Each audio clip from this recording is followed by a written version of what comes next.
Padre bueno, queremos agradecerte por esta mañana, Señor, sobre todo por darnos la oportunidad de abrir tu palabra, Señor, y escucharte hablar a nuestras vidas. Gracias, Padre, por ello. Que sea tu palabra, Señor, cumpliendo tu propósito en nuestras vidas, Padre, ayudándonos a entender, Señor, tu evangelio, ayudándonos a entender, Señor, todo lo que tú has hecho por nosotros. Oramos pidiendo de esto, Padre, para ti, Señor, para tu gloria. En Jesús oramos. Amén. Juan capítulo 3, verso número 13. Y yo creo que ni siquiera debería decirlo, lo digo para nuestras visitas, porque tú ya sabes dónde estamos y qué estamos estudiando. Estamos estudiando el corazón del Evangelio. ¿Qué dice la palabra de Dios respecto al Evangelio? Respecto al Evangelio. Hemos visto estas semanas el verso número 16, cuatro partes, cuatro realidades que explican el corazón del Evangelio. Hablamos del mensaje. El mensaje es Dios ama al mundo. El regalo que dio a su Hijo unigénito. El canal o el medio para que todo aquel que en él cree. ¿Cuál es el propósito de esto? Este es el número 4, la cuarta realidad que veremos hoy. ¿Cuál es el propósito? Que el hombre no se pierda, mas tenga vida eterna. Este es el propósito de Dios. ¿Y por qué hemos enfatizado tanto esto, hermanos? Porque creo que este versículo es uno de los versículos más hermosos, pero también más mal entendidos de la Escritura. Todos de memoria nos lo sabemos, o lo hemos escuchado tantas veces que lo podríamos intentar repetir de memoria y lo diríamos tal vez bien. El punto es entender qué significa este pasaje. ¿Qué significa este pasaje? Es verdad, Dios ama al hombre, pero aun cuando Dios ama al hombre, también la Biblia declara que Dios odia a los pecadores. Dios está airado contra el impío todos los días. El Señor prueba a los justos, pero su alma aborrece al malvado y al alma la violencia. Salmo 11:5. Entonces, la ira de Dios es real. El castigo del pecador va a ser real.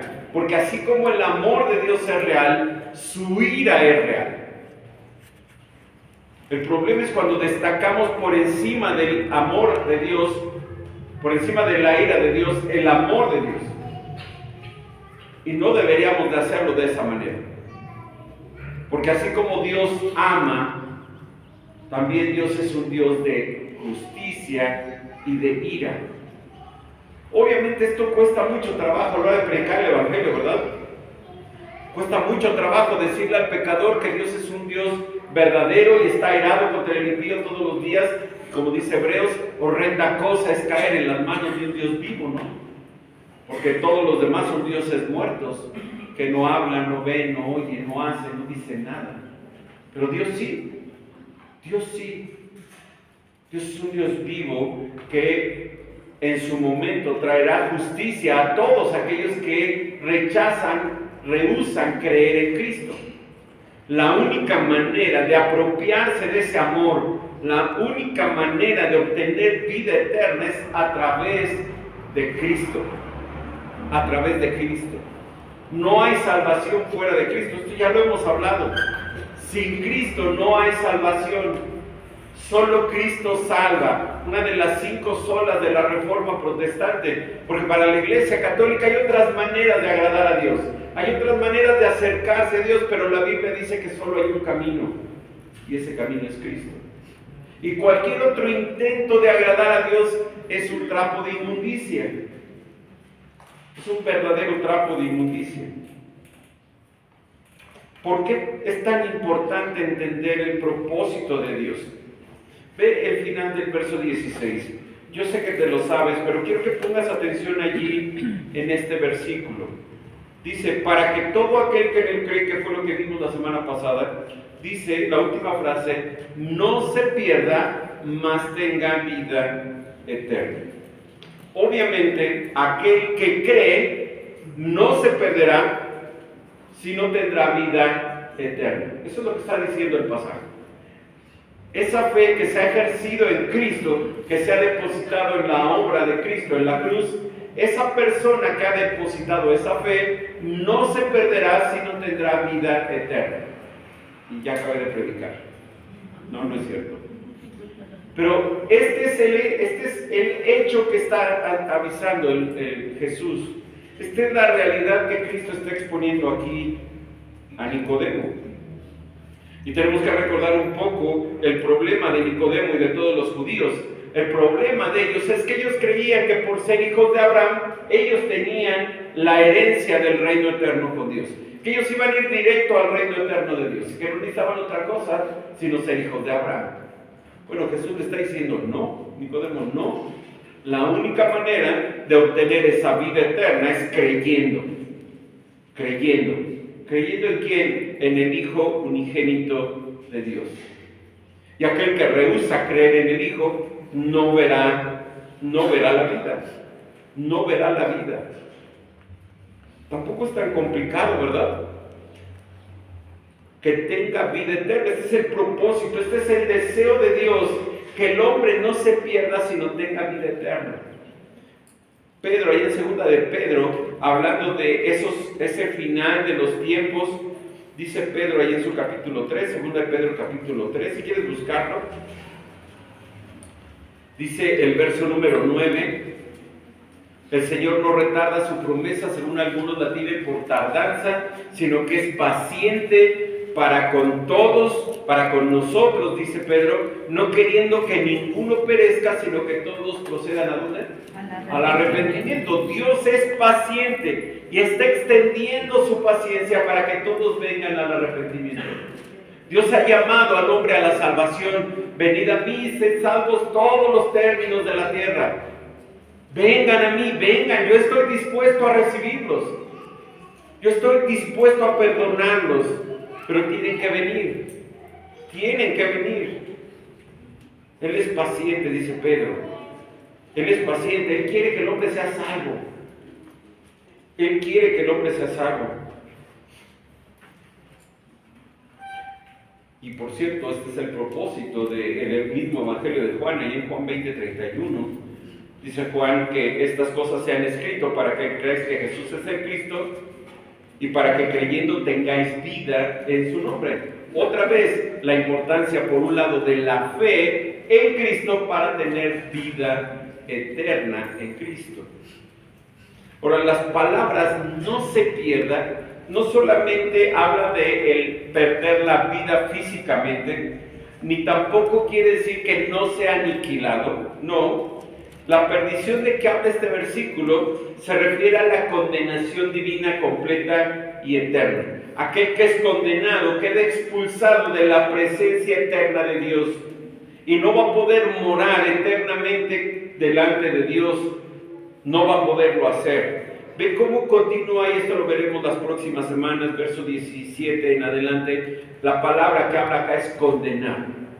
Verso 17, porque no envió Dios a su Hijo al mundo para condenar al mundo, sino para que el mundo sea salvo por él. El que en él cree no es condenado, pero el que no cree ya ha sido ¿qué? Condenado, porque no ha creído en el nombre del unigénito Hijo de Dios. Y esta es la condenación, que la luz vino al mundo y los hombres amaron más las tinieblas que la luz, porque sus obras eran malas. El 16 enfatiza que el amor de Dios, y del 17 en adelante se enfatiza la condenación de quién, del pecador, de aquel que rehúsa, aquel que rechaza creer en Cristo. Él es que condenado. Entonces, este perderse es sinónimo de condenación y antónimo de vida eterna. Entonces, aquel que se pierde es condenado, y aquel que cree obtiene ¿qué? Vida eterna. La diferencia es abismal.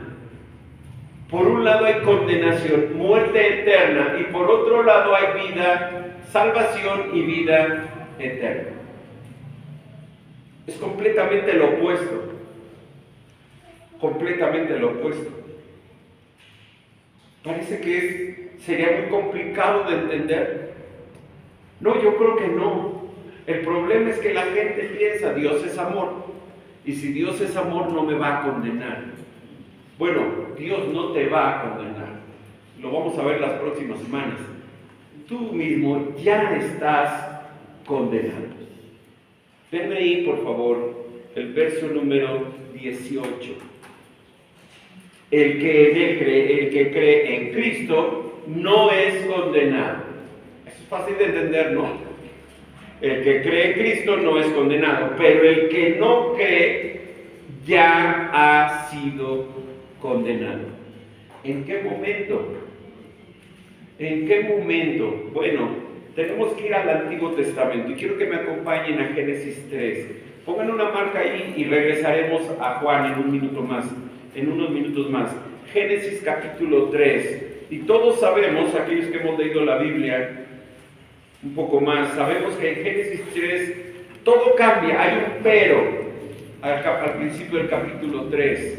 Hay un pero, todo cambia, todo era hermoso antes de este momento. Todo era hermoso, dice el final del capítulo 1, que vio Dios todo lo que había hecho y era bueno en gran manera. Dios había creado al mundo, todo el universo, había creado todos los animales, plantas, hierbas, absolutamente todo. Había puesto a la corona de su creación, al hombre enseñoreándose en el huerto del Edén, lo había puesto ahí, le había dado una mujer, su ayuda idónea. La única prohibición que Dios le dio a Adán la encontramos allí en el verso 16, capítulo 2, verso 16. Génesis 2, 16. Y mandó Jehová Dios al hombre diciendo: de todo árbol del huerto podrás comer. Y ahí había papayas, melones, sandías, manzanas, todos los frutos posibles, de todo podrás comer. Mas del árbol, verso 17, mas del árbol de la ciencia del bien y del mal no comerás. Porque el día que de él comieres, ciertamente morirás. La pregunta es: ¿qué sabía Adán de la muerte? Nada. Nada hasta este momento había muerto. Nada. Todo era perfecto, era una creación perfecta. La fruta que iban a comer, la fruta que pudieron disfrutar, era la mejor fruta del mundo. La mejor fruta del mundo. Dios lo había creado en ese momento, no había todavía plantado nadie nada. Todo era creado por Dios. Todo había sido creado por Dios. ¿Te imaginas lo sabroso que estaba el mango? Lo rica que estaba la manzana. Bueno, no sé qué fruta te gusta. La naranja. Es sabroso, ¿no? Todo estaba ahí y le dijo Dios a Adán y a Eva: de todos estos árboles tú puedes comer.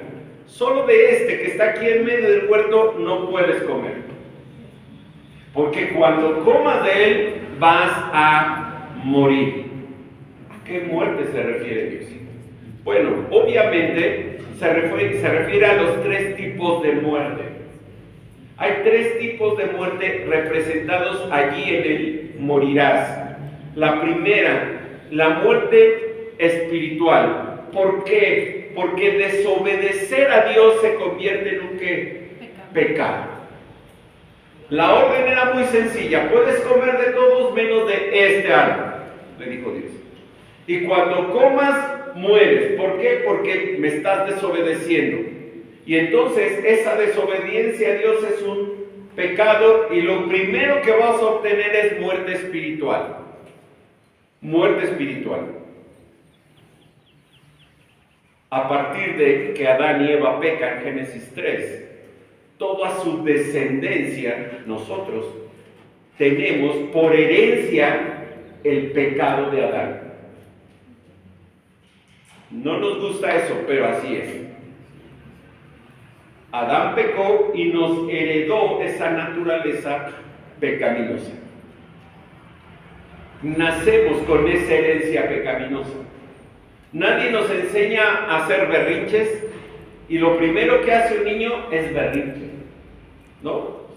Nadie le enseñó. Nadie le enseñó a pegar y pega. Nadie le enseñó a mentir y miente. Esa es la naturaleza que traemos desde Adán. Todos. Por lo tanto, en el momento en que Adán y Eva pecaron, la muerte espiritual vino a todos los hombres.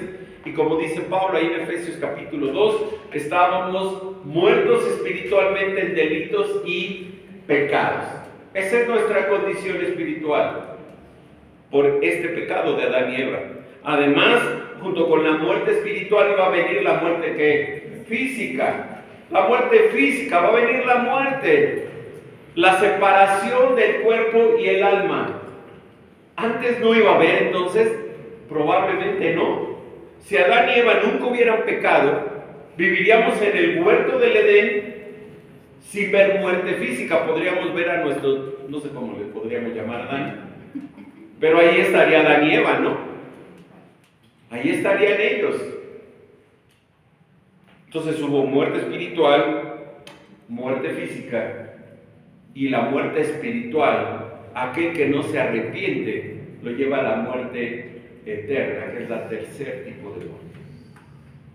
La eterna separación de Dios, que es el antónimo de la vida que eterna. Aquel que rehúsa creer en Cristo tiene muerte eterna, muerte espiritual y por ende muerte eterna. Aquel que acepta a Cristo, que viene de muerte espiritual, ahora obtiene que vida eterna. Vida eterna. Yo no sé si Adán y Eva entendieron que era morir en este momento. No lo sé. Pero además de muerte, vino la culpa. ¿Se acuerdan? Se vieron desnudos. Vino la separación, se escondieron de Dios. Vino el miedo. Y vino la irresponsabilidad y se echaron la culpa unos a otros. La pobre serpiente ya no se pudo defender.